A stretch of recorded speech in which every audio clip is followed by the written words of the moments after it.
Sure. Thank you, Karoline. Is there anything that Mayor-elect Mamdani could say tomorrow that would ease the president's concerns about his future leadership in New York? Look, I don't want to speak for the president or get ahead of this meeting that we are currently working on tomorrow. As you saw, the president put out a statement tomorrow that the mayor-elect will be coming to the Oval Office, and so our teams are arranging those details. I won't get into the president's thinking on it. I think you'll all hear from him directly. I also think I will just add, it speaks volumes that tomorrow we have a communist coming to the White House because that's who the Democrat Party elected as the mayor of the largest city in the country. I think it's very telling, but I also think it speaks to the fact that President Trump is willing to meet with anyone and talk to anyone and to try to do what's right on behalf of the American people, whether they live in blue states or red states or blue cities, in a city that's becoming much more left than I think this president ever anticipated in his many years of living in New York himself. Nancy. Thanks, Karoline. This morning, President Trump accused 6 Democratic lawmakers of seditious behavior punishable by death. Just to be clear, does the president want to execute members of Congress? No. Let's be clear about what the president is responding to, because many in this room want to talk about the president's response, but not what brought the president to responding in this way. You have sitting members of the United States Congress who conspired together to orchestrate a video message to members of the United States military, to active duty service members, to members of the national security apparatus, encouraging them to defy the president's lawful orders. The sanctity of our military rests on the chain of command. And if that chain of command is broken, it can lead to people getting killed.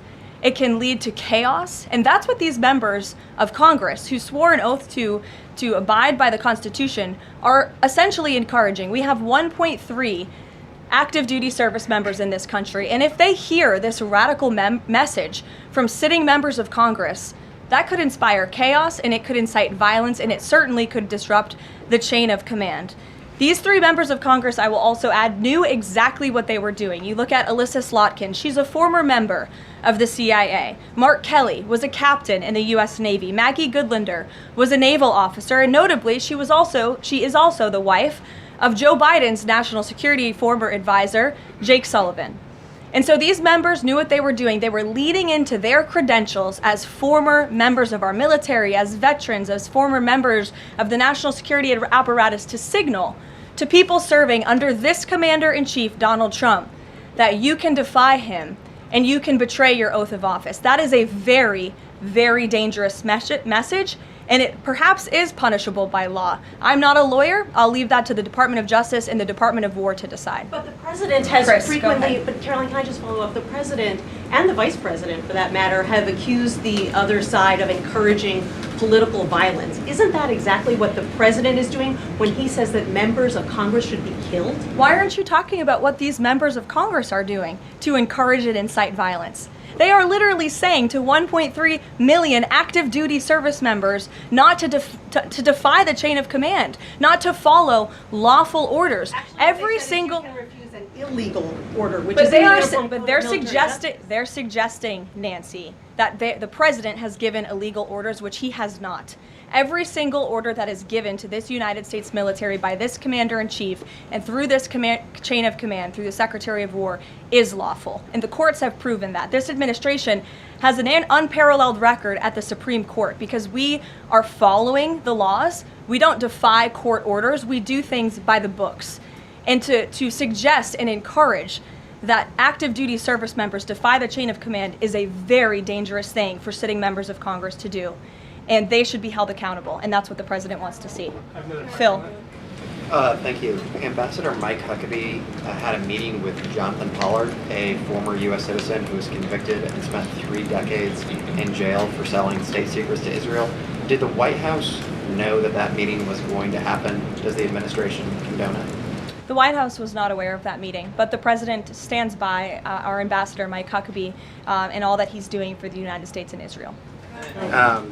You said that the president was going to do what was right for U.S. citizens, regardless of whether they lived in blue or red states. I'm curious if there's any chance in tomorrow's meeting with Mayor-elect Mamdani, that he will be able to convince the president to abandon that promise to cut off federal funding to New York City. Look, Phil, we'll see how the meeting goes tomorrow, and I'll let the president speak for himself. Natalie. Thank you, Karoline. What did the president mean when he called reporter piggy? Look, the president is very frank and honest with everyone in this room. You've all seen it yourself. You've all experienced it yourselves, and I think it's one of the many reasons that the American people reelected this president, because of his frankness. And he calls out fake news when he sees it. He gets frustrated with reporters when you lie about him, when you spread fake news about him and his administration. But he also is the most transparent president in history, and he gives all of you in this room, as you all know, unprecedented access. You are in the Oval Office almost every day asking the president questions. And so I think the president being frank and open and honest to your faces rather than hiding behind your backs is frankly a lot more respectful than what you saw in the last administration, where you had a president who lied to your face and then didn't speak to you for weeks and hid upstairs and didn't take your questions. So I think everyone in this room should appreciate the frankness and the openness that you get from President Trump on a near daily basis. And Go ahead. As a follow-up, Yes. The Go Washington ahead. Post just Go reported that the Coast Guard has I'm stopped calling on considering- Bloomberg. Go ahead. Caroline, thank you. Two questions for you. The New York Times is reporting that the administration is now sending a U.S. official to the G20. They're sending Mark Dillard. Can you confirm if that is true, and then also explain the shift in? I'd be happy to explain, because there is not a shift.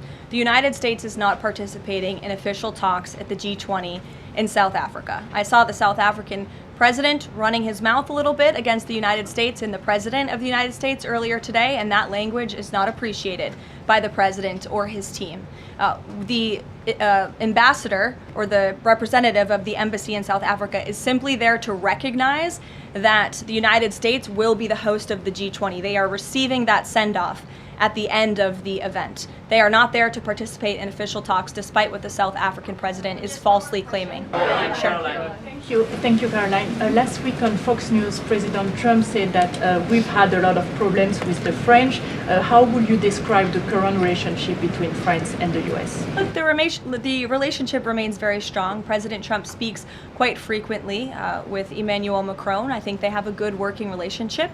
But the president is not shy to point out when he has disagreements with world leaders as well. And he's done that with respect to Mr. Macron as well. So the first question is, no matter what the order is, it could be to any administration official, military or otherwise, no matter if legal experts might think it's illegal, does the president expect those cabinet members, administration officials to go ahead with those orders regardless of any outside thinking or experts? The president expects his cabinet officials in the administration to follow the law and to demand accountability and hold people accountable for their dangerous rhetoric. And I would just add that if this were Republican members of Congress who were encouraging members of the military and members of our United States government to defy orders from the president and from the chain of command, this entire room would be up in arms. But instead, it is the other way around, and I think that's quite telling. I'm going to let you all go because the president, excuse me,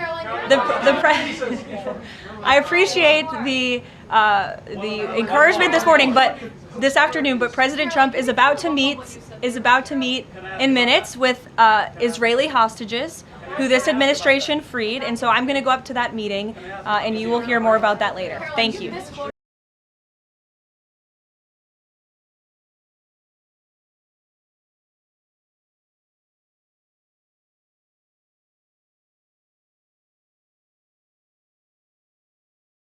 Don't forget to hit that like button, subscribe if you haven't already, ring that notification bell so you know every time I post a new video. If you like what I'm doing over here, you want to show a little extra love and support, be sure to check out our website, crownandthread.com. That's where you can grab all the awesome clothes you see me wearing in all of my videos, like this one. It says, "He conquered as the lamb, returns as the lion." You know, the Lion of Judah, that would be King Jesus. And these are all handmade by my beautiful wife. We got tons of different designs to choose from, Christian, conservative, sizes ranging from itty bitty extra small to big and hefty 5X for my folks that like to eat. Bunch of different colors. It's all gooder than chicken to me. Of course, I'm biased though, but I'm sure we've got something that you look great rocking or that'll make an awesome gift for someone you love. We also sell some pretty sweet woodworking pieces made by my father-in-law, crosses, hearts, charcuterie boards.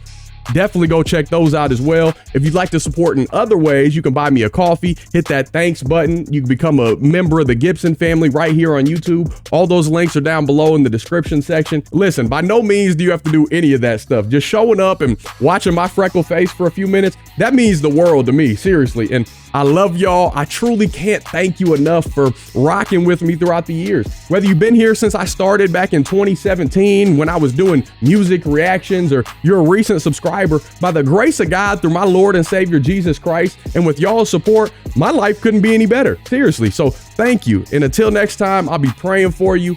Godspeed. I'm gone.